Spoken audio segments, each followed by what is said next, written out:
Everyone's starting to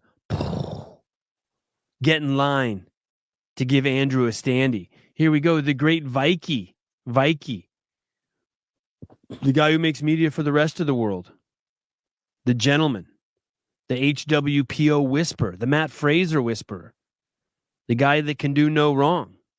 Even he is going to tell us that taking the vaccine was a mistake. No, sorry, that hating Andrew Hiller was a mistake. Here we go. When I first stumbled across Andrew Hiller, when he came on my YouTube feed one day, and I watched a bit of his video, I thought, this guy is an absolute muppet, you know? Great line, right? Absolute muppet. I love it. And I'm going to be honest, I did. And I remember thinking, good on you for trying, but it's not going to last, you know?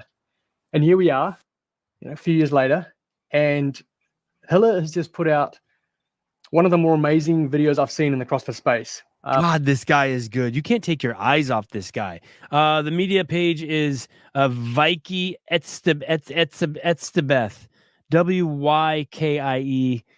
Engaging voice, look, personality. Always has good videos. You feel better. It's like listening to Eckhart Tolle.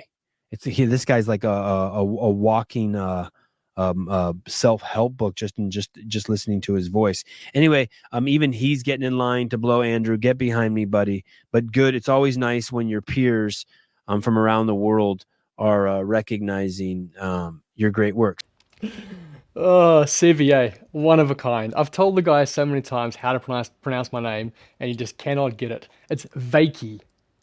Wykie. So pronounced V-A, even though it's spelled W-Y. V-A, Wykie. Anyway, Sevi, look, settle down, mate.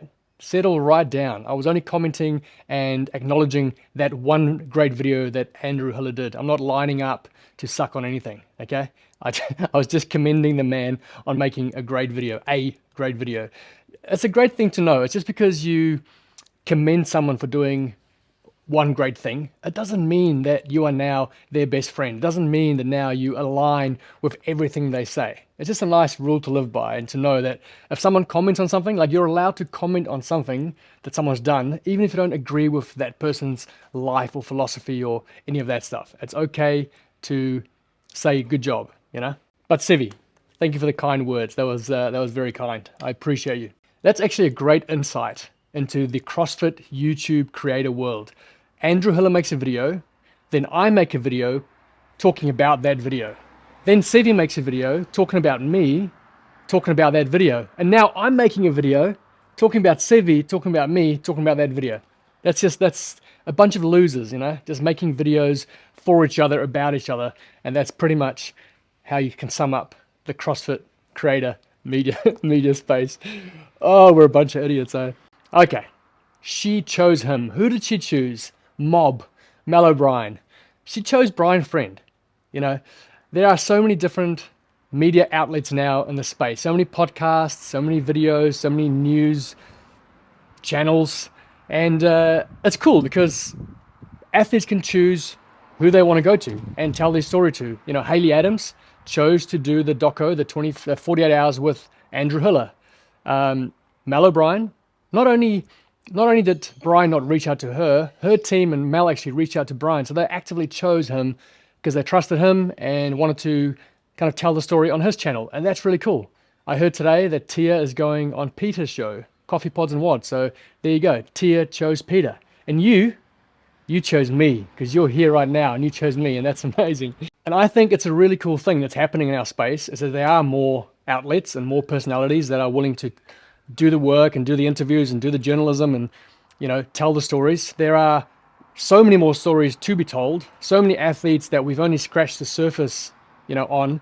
You know, watching the behind the scenes series has really highlighted that to me, that there are so many layers to each athlete. There is their coach, there is their partner, there is their support team, there is the games team and the relationships they have with all of those different people. There's so many different layers to each athlete's story, and so there's lots more stories to tell. There's more than enough to go around. There's not enough YouTube channels to tell all the stories, and so it's nothing to get insecure about when someone chooses to go on someone else's channel. You know, different people jam with different people, and that's cool. Super happy with the response on yesterday's video. Lots of comments, lots of discussion, and I think we already have 10,000 plus views, so thank you, Mr. Hiller. I'll be using your face a lot more on the thumbnail to clickbait the people in. But yeah, mostly positive stuff. But I have seen some feedback or some comments about Hayley's time at Mayhem. People saying that, oh, you're missing some perspective or missing some context here. Hayley did have that kind of motherly or fatherly figure back at Mayhem in the form of the Hinshaws and also in the form of Tasia. And what I wanted to say was, just because you recognize and say that someone has found a fit for them, so just because I say that she's found a great fit in Josh and Hayley, the new couple that she's working with, it doesn't discredit anything that she's had in the past. I'm not discrediting what she had at Mayhem, what the Hinshaws meant to her, what Tasia meant to her. They are amazing people. I'm sure she had great times there and learned lots. But just because you're now talking about what's going on in her life currently doesn't mean that you're discrediting that. So I wasn't discrediting that. I also mentioned that the video doesn't discredit Mayhem. It just basically highlights what she has now and obviously what she needs in her life at the moment. Just to prove that I'm not standing in line with Sevan to do stuff to Hiller, I'm going to crap on Hiller right now. Yesterday I praised him, but now I'm going to crap on him. In the amazing interview with Bryan Friend, by the way, both Mellow Bryan and Bryan Friend, super impressed with that podcast, with that interview. I will link it down in the description below. Make sure you go and watch it. It is an amazing insight into what Mel has gone through over the last couple of years. She dives in deep into all the details, and so it's definitely worth a watch. During the podcast, there's this great clip where Mel talks about a moment where Matt was coaching her and just explains kind of his approach with her. You know, she always wanted to do more. And just the way he kind of stripped back all the volume and all the weight and just forced her to get her form, her technique correct. I'm going to play the clip in a second, but it reminded me of a video that Hiller put out about Will Tennyson. Will Tennyson visited the HWPO facility and trained with Matt. And in the video that Hiller made, he was very critical of Matt Fraser's coaching and his ability to coach people.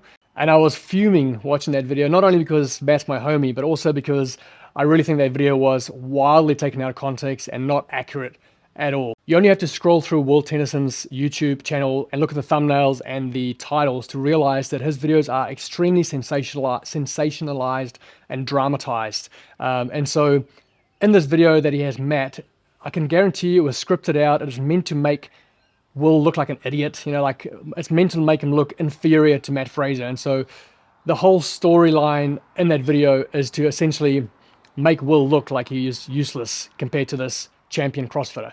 And so it's not an accurate depiction of Matt as a coach. But this clip that I'll play now where Mel talks about Matt and just, you know, I've seen Matt coach in person. He is an unreal coach. And I think this clip's really valuable for anyone that wants to improve, get stronger, and see their fitness improve. So enjoy this little clip from the Be Friendly podcast with Mellow Bryan.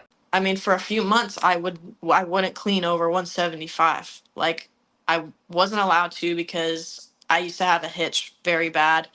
And if I would go to the heavier weights, my hitch would kind of come back. So we just did so many reps at these lighter weights until I kind of got it, like it felt natural.